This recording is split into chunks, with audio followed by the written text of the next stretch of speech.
Saludos, bendiciones, queridos hermanos, hermanas. Queridos, qué bueno que siempre están ahí con nosotros, que siguen este espacio, miércoles de formación, ese espacio de formación, de estudio, de profundización sobre la oración, sobre lo que es el designio de Dios en nosotros. Y estuvimos viendo a través de este medio, este espacio, miércoles de formación, en esa dimensión sobre la oración.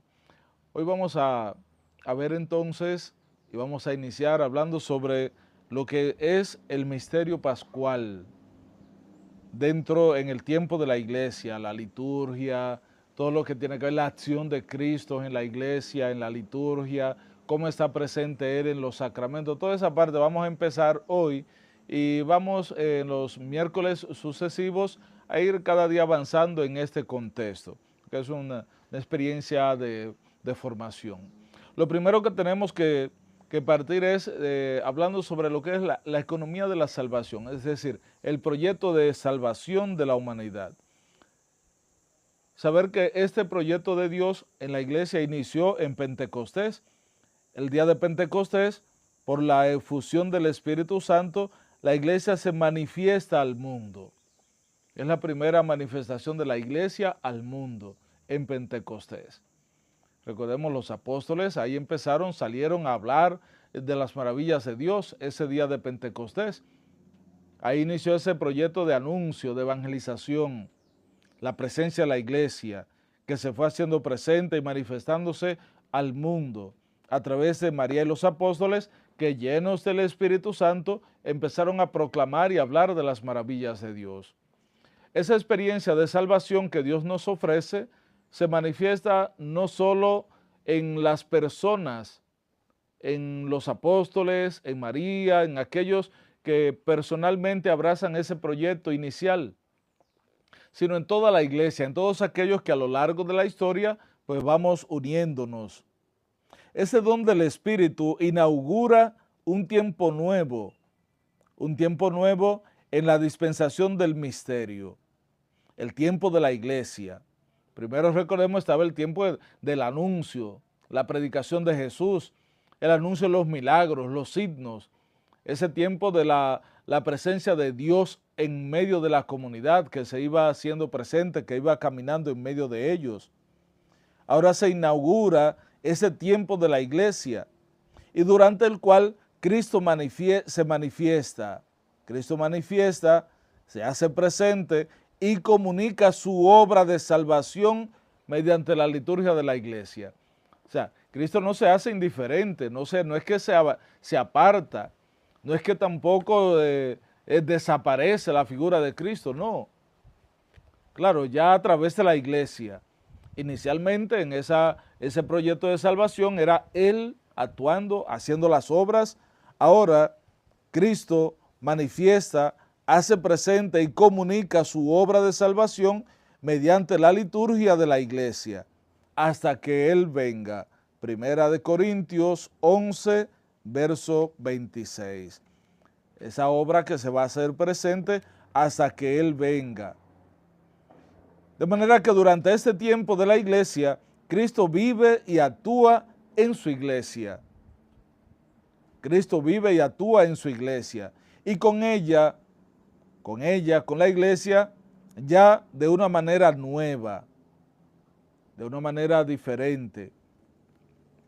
Fíjense, queridos hermanos, durante este tiempo de la iglesia, Cristo vive y actúa en su iglesia y con ella.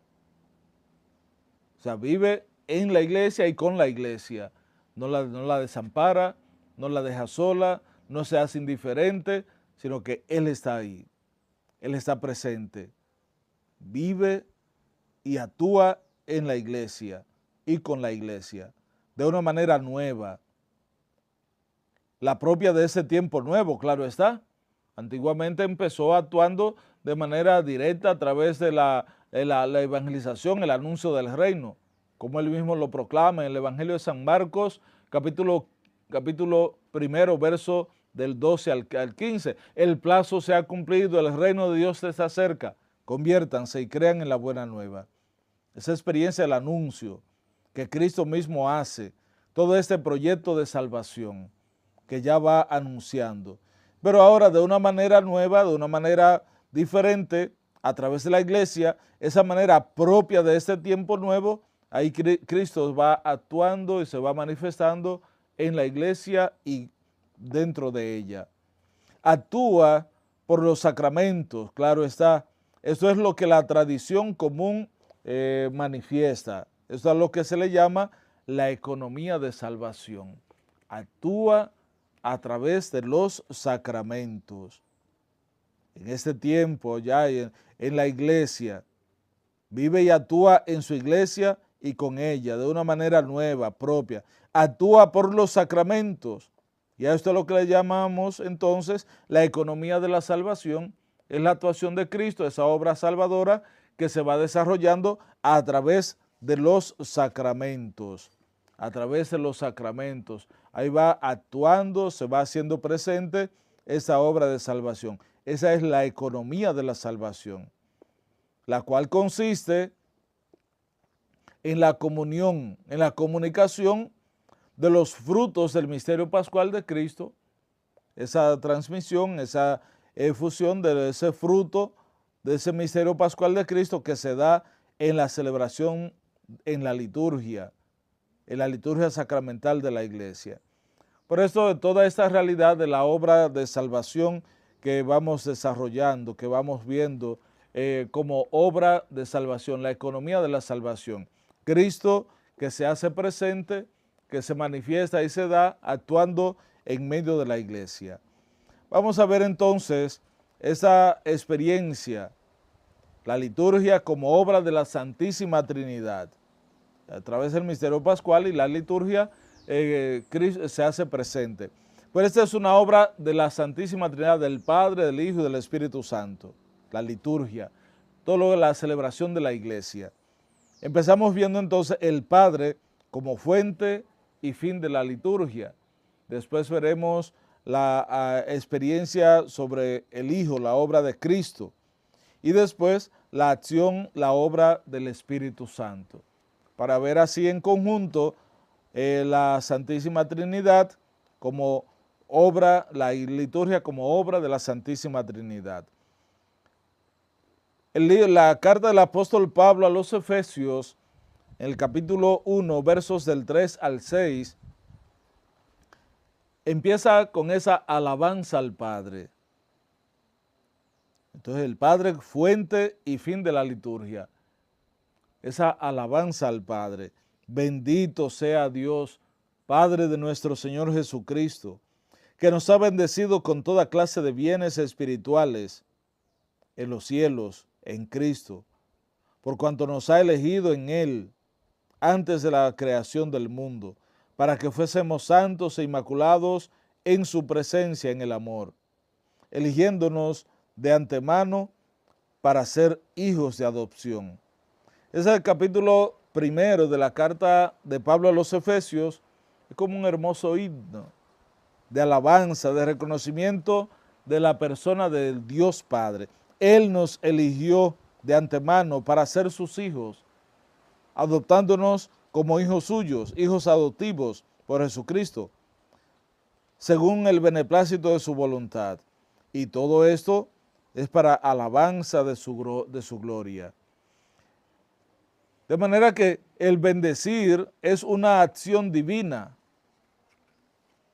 Es una acción divina el bendecir que da la vida y cuya fuente es el Padre. Su bendición es a la vez palabra y don. Es palabra y don para nosotros, aplicado al hombre. Ese término significa entonces la adoración y la entrega a su Creador en la acción de gracias. De manera que en los sacramentos entonces se hace esto. Una experiencia de adoración y entrega a Dios, que es nuestro Creador, dándole gracias por esos dones, por esos sacramentos, por esa manifestación y obra de amor que hace en nuestras vidas. Desde el comienzo y hasta la consumación de los tiempos, Toda la obra de Dios es bendición. Todo es obra, es don de Dios, es bendición. Tú y yo, la naturaleza, las aguas, los ríos, los mares, el viento, todo lo que experimentamos, desde el comienzo y hasta la consumación de los tiempos, toda obra de Dios es bendición. Desde todo lo que se realiza. Desde el poema lírico de la primera creación hasta los cánticos de la Jerusalén celestial. Los autores inspirados anuncian el designio de salvación como una inmensa bendición divina.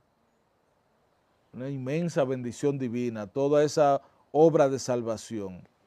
Por eso desde el comienzo Dios bendice a los seres vivos, especialmente al hombre y la mujer, empezando desde Adán y Eva. Después esa alianza con Noé y con sus hijos y con todos los seres animados. Todo esto renueva una bendición de fecundidad a pesar del pecado del hombre, a pesar de la desobediencia, a pesar de las malas acciones, de todo lo que el hombre a través de su actitud errada ha causado. Sin embargo, Dios manifiesta su bendición. A pesar del pecado, a pesar de la realidad del hombre que abandona, que rompe el proyecto de Dios. Pero es a partir de Abraham cuando la bendición divina penetra en la historia humana. A partir de Abraham penetra esa bendición en la historia humana que se encaminaba hacia la muerte. Y Dios derrama su bendición en la historia humana, en cada ser, en la persona, para hacerla volver a la vida, para hacerla volver a su fuente, que es Él, es Dios. Él es la fuente de vida. Para que la fe del Padre de los creyentes, de Abraham, que acoge la bendición, ahí se inaugura esa historia de salvación. Fíjense que no es por mérito del hombre, del ser humano, es por pura gracia, es por pura misericordia y amor de Dios que se inaugura esta obra de salvación y esa experiencia de fe y se renueva esa bendición de Dios. Las bendiciones divinas se manifiestan entonces en acontecimientos maravillosos y salvadores. Esa bendición divina se manifiesta en acontecimientos maravillosos y salvadores, en esa historia de salvación. Y hoy también en nosotros, hoy también en tu vida, en tu familia, en tu caminar, en la iglesia, a través de los sacramentos, se sigue manifestando ese acontecimiento maravilloso y salvador en la humanidad. Pero inicialmente esas bendiciones divinas se manifestaron en esos acontecimientos maravillosos y salvadores, como es el nacimiento de Isaac, cumpliendo la promesa a Abraham de darle un hijo, el hijo de la ancianidad. Cuando parecía imposible, Abraham y Sara, ancianos y Sara estéril, 90 y tantos años, sin embargo Dios cumple su promesa. Y ahí inicia esa obra maravillosa, ese acontecimiento maravilloso y salvador, el nacimiento de Isaac. Después otro acontecimiento fundamental en esa historia de salvación del pueblo, la salida de Egipto, la Pascua, el Éxodo, esa salida de la esclavitud, cuando Dios le saca a través de Moisés y Aarón de la esclavitud de Egipto y le hace pasar a pie el mar. El don de la tierra prometida, le lleva hasta Canaán y le entrega esa tierra prometida. Después la elección de David como rey de Israel y la presencia de Dios en el templo, el exilio purificador y luego el retorno de un pequeño resto de ese pequeño pueblo, la ley, los profetas, los salmos, todo esto que deja la liturgia del pueblo elegido recuerda a la vez a estas bendiciones divinas. Todo esto es ese recuento, es el recuerdo, es la memoria de esas bendiciones divinas, y responden cada una de ellas a las bendiciones de alabanza y acción de gracias que se pueden presentar y llevar al Padre. Por eso en la liturgia de la Iglesia, la bendición divina es plenamente revelada y comunicada. Esas bendiciones divinas. El Padre es reconocido y adorado como la fuente y el fin de todas las bendiciones, de la creación y de la salvación. Él es esa fuente, Él es ese fin de todas las bendiciones y de las creaciones de la salvación. En su Verbo encarnado, muerto y resucitado por nosotros, nos colma entonces de sus bendiciones y por Él derrama en nuestros corazones ese don que contiene todos los dones, el Espíritu Santo. Fíjense, queridos hermanos, hermanas, qué hermoso este designio y proyecto de Dios, este camino, este recorrido, camino de salvación que Dios tiene para con nosotros a lo largo de nuestro caminar. Cómo a través de estos signos, señales y en la liturgia de la Iglesia va manifestando esas bendiciones divinas. Se comprende entonces, por tanto, que en cuanto a respuesta de fe y de amor a las bendiciones espirituales que el Padre nos enriquece, la liturgia cristiana tiene una doble dimensión como respuesta a esas bendiciones espirituales que el Señor nos concede. Entonces, la liturgia de la Iglesia tiene como una doble respuesta a esa experiencia de bendiciones espirituales con las que el Padre nos ha enriquecido. Por una parte, la liturgia, la Iglesia unida a su Señor y bajo la acción del Espíritu Santo, como lo expresa en Lucas capítulo 10, verso 21, que bendice al Padre por su don inefable. Segunda de Corintios 9, 15. Y mediante la adoración y alabanza a la acción de gracias. De manera que por una parte, bajo esa acción del Espíritu Santo, la Iglesia vive la unidad de la Iglesia, unida al Señor, bajo la acción del Espíritu Santo. A través de ella bendice al Padre por su inefable amor y mediante la adoración y la alabanza de acción de gracias. Y por otra parte, entonces, y hasta la consumación del designio de Dios, la Iglesia no cesa de presentar al Padre la ofrenda de sus propios dones, la ofrenda de ella misma, la ofrenda del trabajo, del sacrificio, del esfuerzo, de la lucha de cada día. No deja de ofrecer la Iglesia al Padre sus propios dones, pero también de implorar que el Espíritu Santo venga sobre la ofrenda, sobre la ofrenda que los mismos fieles hacen. Que venga esa bendición de Dios sobre esta ofrenda, sobre ella misma, sobre los fieles y sobre el mundo entero. Que no cesen esas bendiciones de Dios, a fin de que por todas partes y por la comunión en la muerte y en la resurrección de Cristo, que es el sumo y eterno sacerdote, por él y por el poder del Espíritu, esas bendiciones divinas den frutos de vida para alabanza y gloria de su gracia.